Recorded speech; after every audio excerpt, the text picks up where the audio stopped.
The neighborhood had always sold itself on predictability.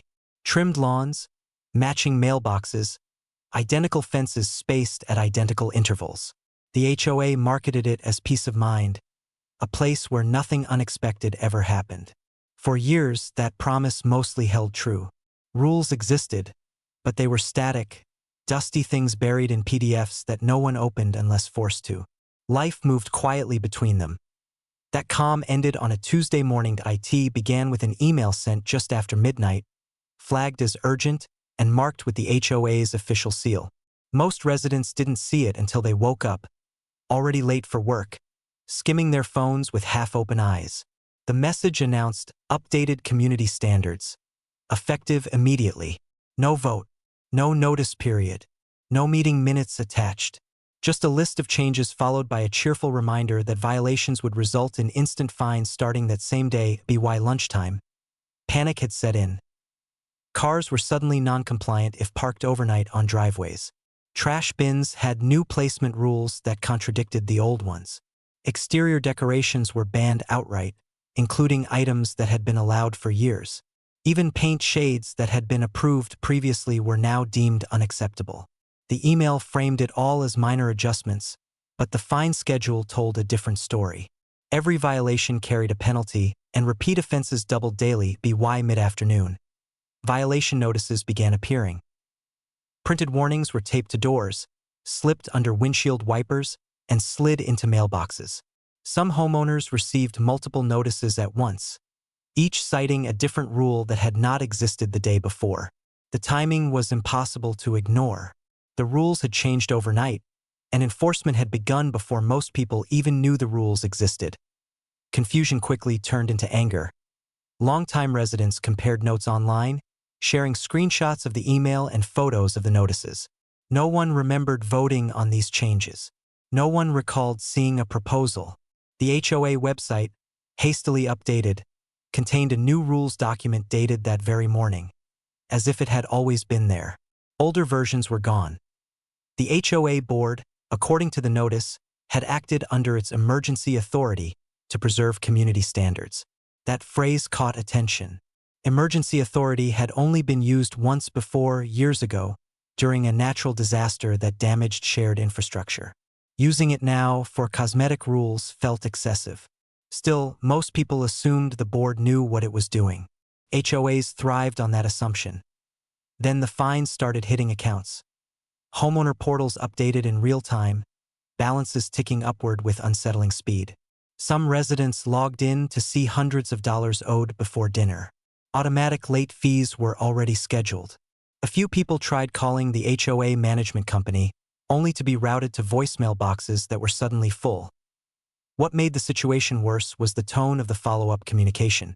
Another email arrived that evening, reminding residents that ignorance of the rules was not an excuse. Compliance, it said, was every homeowner's responsibility. The board expected full cooperation. That message changed everything. For one homeowner, it triggered a sense of unease that went beyond the fines themselves. Something about the speed, the confidence, the absolute certainty of enforcement felt wrong. HOAs were bureaucratic by nature. They moved slowly, drowning in paperwork and procedure. Overnight rule changes with instant penalties didn't fit that pattern. That unease turned into curiosity. Late that night, while most neighbors vented online, this homeowner did something else. They opened the HOA's governing documents, the ones downloaded years earlier and saved out of habit. The declaration, the bylaws, the amendments that had accumulated over decades. Documents most people never read unless forced to dot a T first glance. Everything looked standard. Sections outlining board authority, enforcement mechanisms, fine schedules. Language dense enough to discourage casual reading. But buried within the enforcement section was a clause that stood out precisely because it was so easy to miss. It was a procedural clause, not flashy or bolded, referencing notice requirements for rule changes. It specified that any new rule affecting homeowner obligations required advance written notice and a waiting period before enforcement. The timeline was clear. The board could propose changes, but homeowners had to be informed in advance. Enforcement could not begin immediately. There was more. Another subsection detailed how emergency authority could be used. It was narrowly defined, limited to circumstances involving safety risks or damage to common property. Cosmetic standards, parking preferences, and decorative restrictions were explicitly excluded. Emergency authority could not be used to bypass notice requirements for non-emergency matters. The realization settled in slowly. If these clauses were still valid, then every fine issued that day was invalid. Not just questionable, but unenforceable. The board had skipped mandatory steps, misused its authority, and acted outside the powers granted by the very contract that created it. Still, one person's interpretation wasn't enough. The next day, the HOA doubled down. A third email arrived, announcing that inspections would increase until full compliance was achieved. It warned against tampering with notices or harassing board members. The message framed resistance as hostility, painting the board as victims of unreasonable homeowners. Meanwhile, fines continued to accumulate. The neighborhood atmosphere shifted. People who had once waved at each other now compared balances and violation codes. Trust eroded quickly. Some homeowners began complying out of fear, repainting doors, moving cars, removing items that had been part of their homes for years. Others refused on principle, daring the HOA to escalate. In the middle of the chaos, the homeowner who had found the clause began quietly documenting everything. Screenshots of emails, copies of the old rules saved from backups, time-stamped violation notices, account statements showing immediate fines. Nothing was shared publicly yet. This wasn't about venting. It was about building a record. The board, sensing resistance, scheduled a special update on the HOA website. It reiterated the validity of the new rules and insisted they had been approved properly. No evidence was provided. No vote records were attached. The statement relied on authority alone, assuming homeowners would accept it. But authority only works when it's legitimate. By the end of the week, the fines across the community had reached staggering amounts. Thousands of dollars collectively, charged in just days. Some homeowners received warnings about liens if balances weren't paid promptly. The threat was unmistakable. And that was the moment the overlooked clause stopped being just an interesting detail. It became leverage. As the weekend approached, the homeowner prepared to take the next step. The documents were reread, cross-referenced, and highlighted. The language was clear, unambiguous, and devastating to the HOA's position. What had been missed by the board, either through ignorance or arrogance, was now impossible to ignore. The stage was set. The HOA believed it had total control, backed by fines, fear, and fast action. What it didn't realize was that it had left a paper trail leading straight to its own undoing. And in the coming days, that overlooked clause would turn from fine print into a very big problem. The shift didn't happen loudly. There was no dramatic announcement, no sudden reversal. Instead, it began quietly with paperwork. On Monday morning, a certified letter was sent to the HOA management company and every board member listed in the governing documents. It wasn't emotional. It wasn't threatening. It simply requested records, official records, meeting minutes approving the rule changes, proof of homeowner notification, documentation justifying the use of emergency authority. The letter cited specific sections of the HOA contract carefully and precisely. The overlooked clause sat at the center of it all. Under the governing documents, homeowners had the right to inspect records related to enforcement actions and rule changes. The board was required to respond within a defined time frame. Failure to do so carried consequences of its own, including suspension of enforcement activity until compliance. The clock started ticking. At first, the HOA responded with confidence. A brief acknowledgement arrived, stating that the request was being reviewed and that all actions taken were lawful. It was boilerplate language designed to project control without revealing anything. But behind the scenes, the tone was already changing. Inspection notices slowed. New violations stopped appearing. Accounts that had been updating daily suddenly froze. The fines already charged remained visible, but nothing new was added. It was subtle but noticeable to anyone watching closely. Meanwhile, other homeowners were catching on. The online groups shifted from venting to strategy. Someone posted screenshots of the relevant clauses. Others confirmed that their own copies of the documents matched. A few residents admitted they had already paid fines out of fear, while others were holding off, uncertain but hopeful. The HOA, sensing the loss of narrative control, sent another email. This one emphasized that rule changes were standard practice and that the board acted in the community's best interest. It warned against misinformation and reminded residents that fines were legally binding obligations. The message attempted to reassert authority, but it avoided specifics. There were no citations, no explanations, no answers to the growing list of questions. That silence spoke volumes. The certified letter deadline came and went with no records produced. Instead of documents, the HOA sent a general response claiming that records were being compiled and that delays were due to administrative backlog. The governing documents were clear. Administrative inconvenience was not an acceptable excuse. The board was now in violation of its own procedural requirements. That violation mattered. Another letter followed, this time more direct. It outlined the consequences of noncompliance and reiterated that enforcement actions taken without proper notice were invalid under the contract. It requested immediate suspension of all fines related to the new rules until proper procedures were followed. This time, the response took longer. Behind closed doors, the board was scrambling. What had seemed like a straightforward power move had turned into a procedural nightmare. The emergency authority they had relied on didn't apply.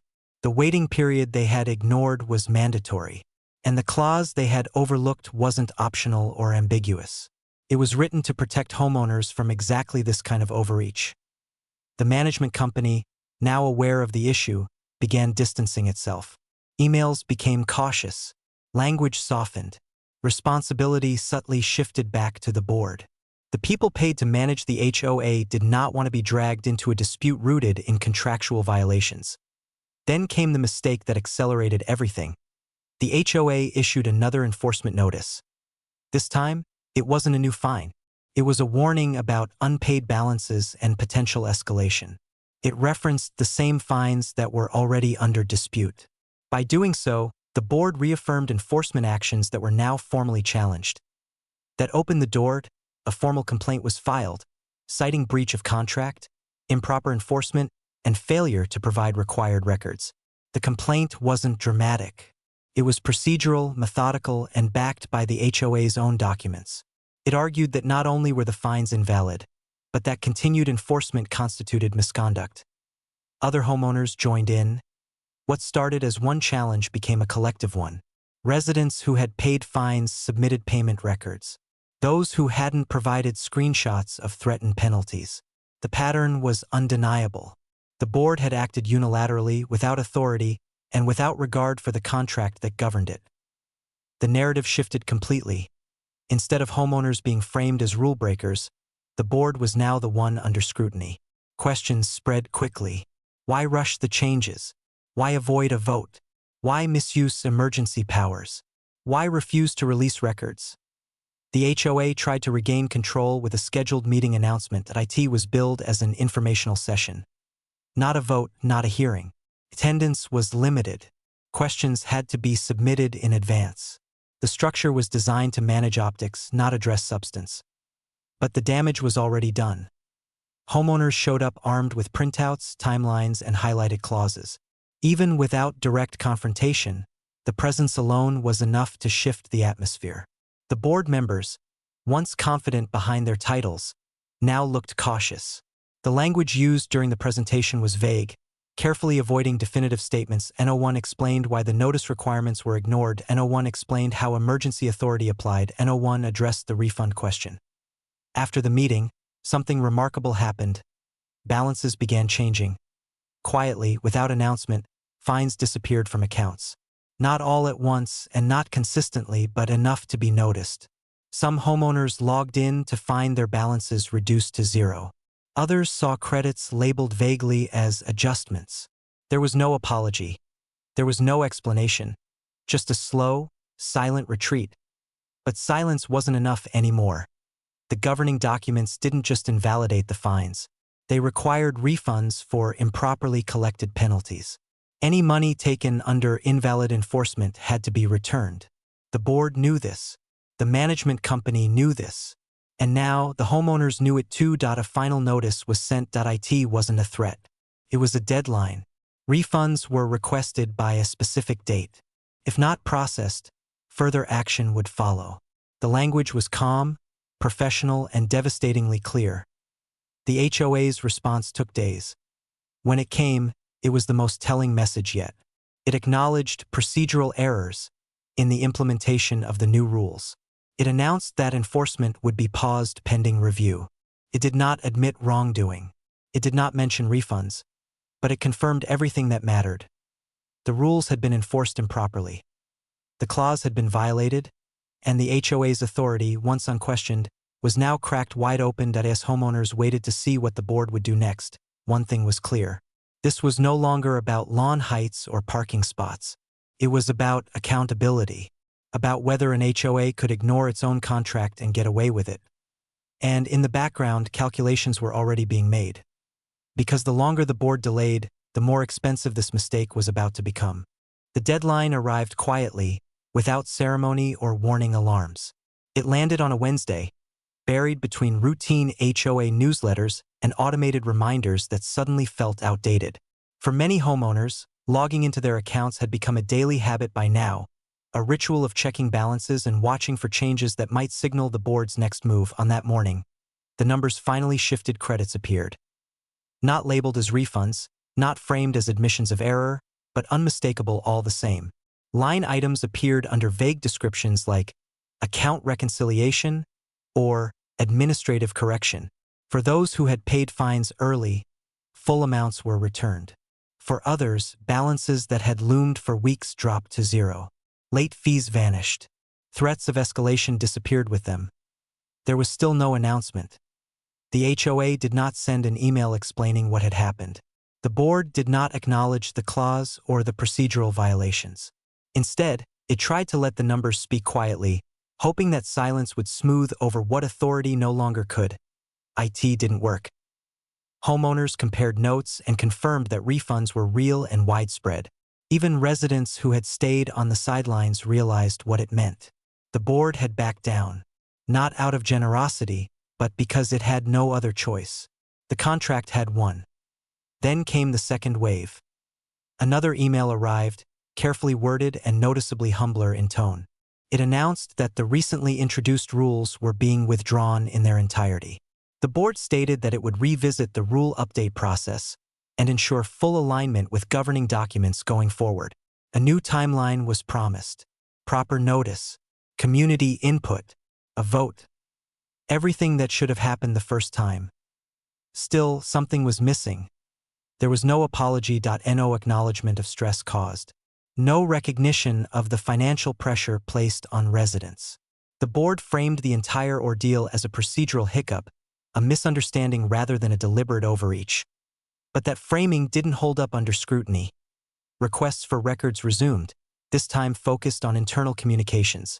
While not all were granted, enough information surfaced to paint a clearer picture.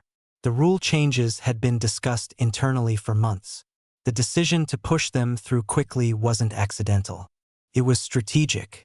The board had believed speed would prevent resistance, that fines would compel compliance before questions could form. They had miscalculated. The clause they ignored existed for a reason. It was designed to slow power, to force transparency, to give homeowners time to respond. By skipping it, the board hadn't just broken a rule. It had broken trust. Pressure mounted for accountability. The next scheduled HOA election. Turnout shattered previous records. Homeowners who had never attended a meeting before showed up with ballots and a memory of exactly how quickly authority could be abused. Board members who had championed the overnight changes faced direct consequences. Some resigned before the vote. Others were voted out. New faces took their place. The first action of the newly seated board was symbolic but powerful.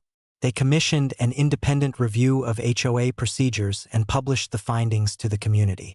The report confirmed what residents already knew.